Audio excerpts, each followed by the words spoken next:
Assalamualaikum warahmatullahi wabarakatuh. Sahabat Al-Quran yang dimuliakan oleh Allah Subhanahu wa Ta'ala. Insya Allah kita akan melanjutkan pembelajaran selanjutnya, yang mana Alhamdulillah minggu kemarin kita sudah membahas hukum-hukum dari segi panjang, segi dengungan, segi mad 2 harokat, 4 sampai 5, 6 harokat, ataupun dari segi gunnah. Dan insya Allah kita akan melanjutkan pembahasan selanjutnya di sesi sekarang, yang mana Alhamdulillah untuk sesi sekarang kita akan membahas ahkamun nunis sakinati wa tanwini, hukum nun sukun dan tanwin, yang mana akan kita bahas sekarang yaitu hukum iqlab.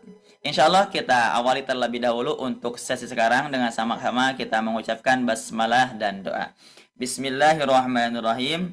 Raditu billahi rabba wa bil islami dina wa bi Muhammadin nabiyya wa rasula. Rabbi zidni ilman warzuqni fahman birahmatika ya arhamar rahimin. Rabbi gfirli wali walidayya amin ya Allah ya rabbal alamin. Hukum iqlab, ya. Iqlab ini termasuk kepada hukum ahkamun nunis sakinati wa tanwini, hukum nun sukun atau tanwin. Jadi bila mana ada nun sukun atau tanwin bertemu dengan 28 huruf hijaiyah, maka berlaku 4 hukum. Di antaranya ada idhar halqi, ada idgham, idghamnya idgham bi guna sama bila guna, ada iqlab, dan keempat ada ikhfa hakiki, ya. Jadi ketika misalkan sebelumnya ada nun sukun atau tanwin, jangan kita berpikir ke hukum-hukum yang lain. Cukup fokus kita memilih keempat hukum tersebut. Bagaimana cara kita mengetahuinya? Cara kita mengetahuinya dengan kita mengetahui huruf-hurufnya. Huruf yang ada di idhar berapa, huruf yang ada di idgham berapa, huruf yang ada di iqlab berapa, huruf yang ada di ikhfa berapa. Nah, di sini insya Allah kita akan mempelajari hukum iqlab. Kalau dari segi istilah, dari segi bahasa, iqlab ini artinya bisa menukar atau juga membalik, ya, membalikan atau menukar. Itu dari segi bahasa, ya, dari segi arti dari nama iqlab. Sedangkan yang akan kita pelajari di sini ada iqlab menurut istilah. Iqlab menurut istilah adalah bila mana ada nun sukun atau tanwin bertemu khusus dengan huruf ba. Nah, berarti di sini ada kata khusus, ya. Ada kata kekhususan. Berarti otomatis yang lain tidak termasuk. Saya ulangi lagi.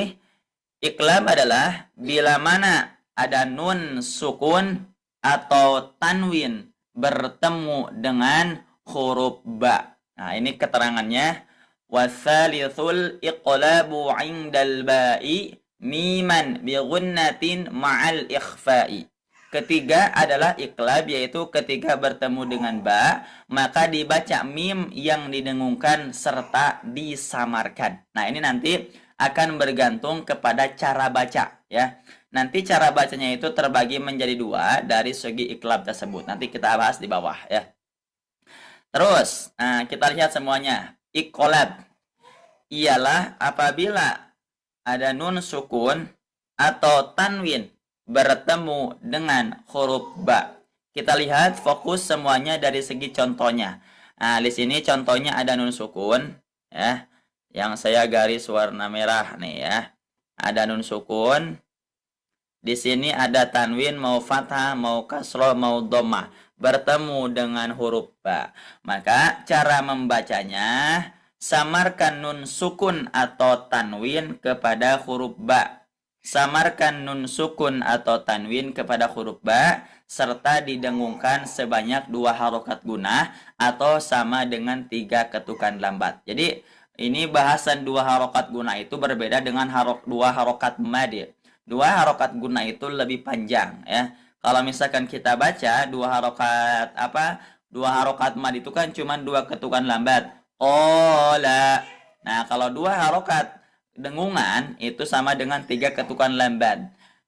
Inna. Nah, jadi lebih panjang, ya. Inna. Nah, ini cara membaca untuk iqlab terbagi menjadi 2. Nah, ya, kalau di sini kan cara membacanya samarkan nun sukun atau tanwin kepada huruf ba disertai dengan dengungan sebanyak 2 harokat guna sama dengan 3 ketukan lambat. Nah, sebenarnya dari segi cara membaca untuk iqlab ini, dari segi cara membacanya terbagi menjadi dua. Di antaranya ada yang merapatkan bibir, berarti menyempurnakan huruf mimnya.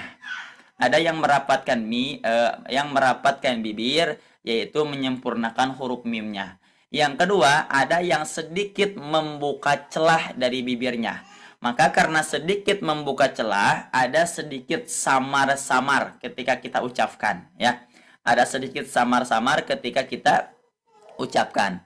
Contoh di sini sudah tertera contohnya. Saya akan baca pertama yang menyempurnakan huruf mim, yang kedua yang sedikit membuka celah, ya. Di lafaz bisultanim bayyin. Nah, silakan disimak semuanya.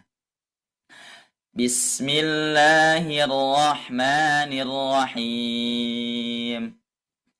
Bisultanim bayyin.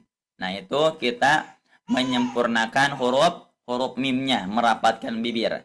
Yang kedua dengan cara sedikit membuka celah.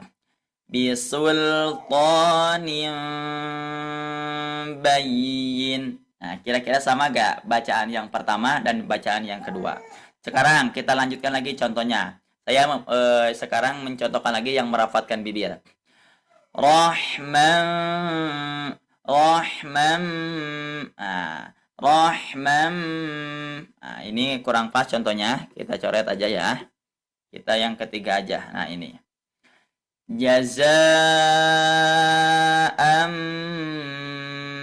bima kanu yaksibun. Lihat di lafaz jazaa'am. Nah, di situ kan ada tanwin bertemu huruf ba. Nah, ini otomatis bunyinya itu dimasukkan kepada huruf mim. Jazaa'an bima kanu yaksibun. Itu dengan cara kita merapatkan bibir. Yang kedua dengan cara tadi sedikit membuka celah. Nah, contoh kita di lafaz innallaha. Innallaha sami'un. Jadi tidak tapi sami'un basir. Nah, itu ya. Terus selanjutnya. Sami'an basira. Sami'an basira. Terus qawmim bainakum. Nah, terus apakah kita boleh memilih untuk cara bacanya? Nah, silahkan ya. Silahkan kalian semuanya mau membaca dengan merapatkan bibir ataupun sedikit membuka celah. Kebetulan kalau saya pribadi ketika membacanya biasanya merapatkan bibir ya. Jadi huruf mimnya disempurnakan. Kalaupun kalian misalkan semuanya dalam membacanya ingin sedikit membuka celah, silahkan ya. Karena cara bacanya bisa dua. Bisa merapatkan bibir ataupun bisa sedikit membuka celah ya. Contoh lagi kita baca. Wa amma man bakhila wastaghna. Nah, terus sekarang dari cara membaca dengungannya jangan terlalu tergesa-gesa ya. Jadi disempurnakan dengan cara diketuk 3 kali ketukan lambat. Walakin ba'udat. Nah, jangan dibaca gini. Walakin ba'udat. Nah, itu terlalu cepat ya, terlalu cepat. Ya, maka lebih disempurnakan lagi. Walakin ba'udat. Nah, seperti itu ya. Contoh lagi. Kiramim bararah. Nah, itu contoh-contoh yang sudah tertera di sini.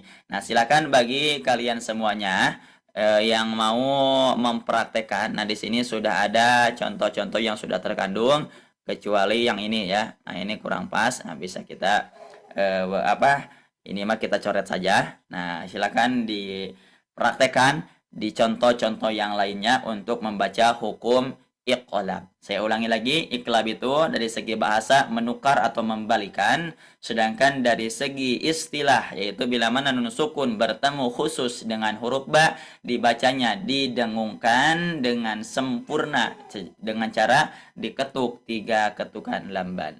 Mudah-mudahan bermanfaat untuk sesi sekarang dan mudah-mudahan sahabat Al-Qur'an semuanya senantiasa diistiqomahkan dalam belajar dan mudah-mudahan semuanya dalam keadaan keriduan kepada Allah. Mudah-mudahan semuanya mendapatkan keriduan dari Allah Subhanahu wa taala. Amin ya Allah ya rabbal alamin. Kita akhiri untuk sesi sekarang dengan sama-sama kita mengucapkan hamdalah alhamdulillahi rabbil alamin. Wassalamualaikum warahmatullahi wabarakatuh.